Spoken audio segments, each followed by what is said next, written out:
most welcome to Historiesbanorna, History Reconnaissance, and Dieppe to D-Day, from disaster to victory. In the autumn of 1942, Allied victory was beyond the horizon. The Allies had no foothold on the European continent, and the North African campaign was far from over. Something was needed to boost Allied morale and show support for the Soviets on the Eastern Front. That show of force on the Western Front was Operation Jubilee, or the raid on Dieppe. So, please join us and see how the high price paid on the beaches of Dieppe in France paid off and paved the way for the invasion in Normandy, D-Day, almost 2 years later.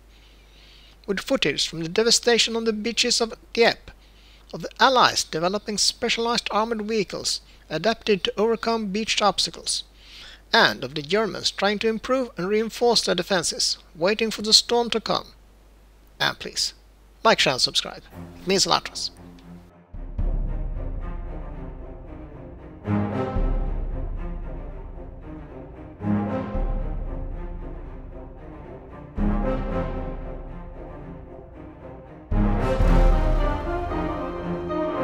In the spring of 1944, the German defenses on the western coasts of Europe were impressive, and judging from these propaganda images, impregnable. It was called the Atlantic Wall, and should protect 2,700 kilometers of coastline, from Norway in the north to the border between France and Spain in the south, against an anticipated Allied invasion. The most heavily defended installations were port cities like Cherbourg, Brest and Antwerp, designated as Festungen or fortresses. The second tier of defenses, or the strong points, were lesser ports, military installations and radar stations that was guarded by batteries and gun position. In addition, there were resistance nets with interconnected bunkers and medium-caliber guns. The guns installed in these defenses were a confusing mixture of sizes and calibers, sourced from all over Europe. Naval guns from decommissioned French and German warships, captured artillery pieces of Czech and French origin. This also created a logistical nightmare when trying to service and supply ammunition to this vast array of weaponry. On August 19, 1942, the Allies attacked the German-occupied port of Dieppe in northern France. This operation was known as Operation Jubilee of the Dieppe Raid. 6,000 men infantry, mostly Canadian, supported by a regiment of tanks, were put ashore from a naval force operating under the protection of the Royal Air Force. The plan was to capture and for a short period hold the port of Dieppe, gather intelligence and destroy the port facilities and the German coastal defenses. Instead, Dieppe became a textbook example of what not to do in an amphibious operation. It showed the need for preliminary air support and aerial bombardment, surprise, proper intelligence concerning enemy fortifications, and avoidance of a frontal attack on a defended port. The supporting Royal Air Force fighters and attack aircraft were met with a massive response from the German Luftwaffe. Still, the RAF Fighter Command flew 2,500 sorties over Dieppe and prevented many attacks during the landing and the evacuation that followed. Of the nearly 5,000-strong Canadian contingent, 3,367 were killed, wounded or taken prisoner. The British commandos lost 247 men out of 1,000. The Royal Navy lost 1 destroyer and 33 landing craft with 550 dead and wounded. The Royal Air Force lost 106 aircraft.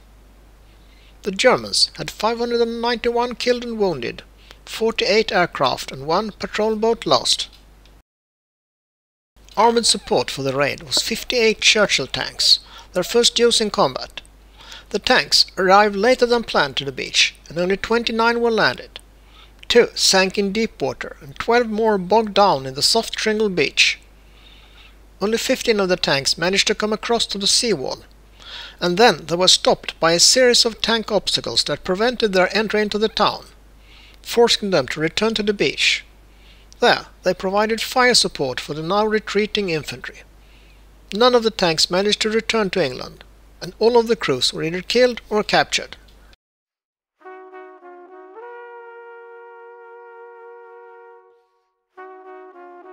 Both sides learned important lessons regarding coastal assaults, The Allies developed artificial harbors, and tanks were adapted specifically for beaches, and a new integrated tactical air force strengthened ground support.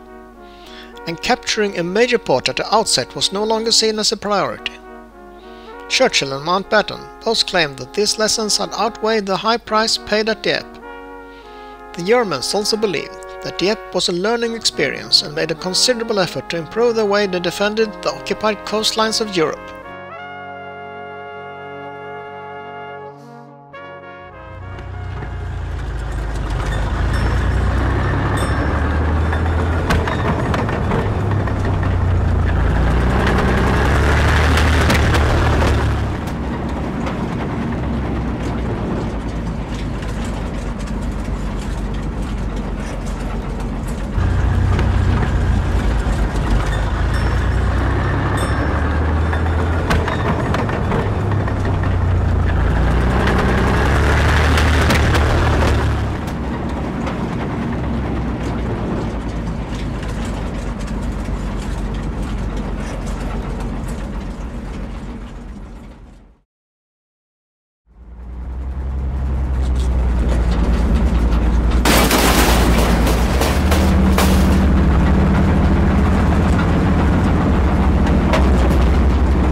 While the Allies perfected their tank tactics for the common invasion, the Germans practiced with water and fire.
In the years after the Dieppe raid, the Germans continued to improve and strengthen the Atlantic Wall.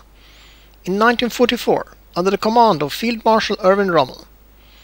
By the time of the Allied invasion, his preparations were far from finished. The quality of some of the troops manning the defences was poor, and many bunkers lacked sufficient stocks of ammunition.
That's all folks. Thanks for watching.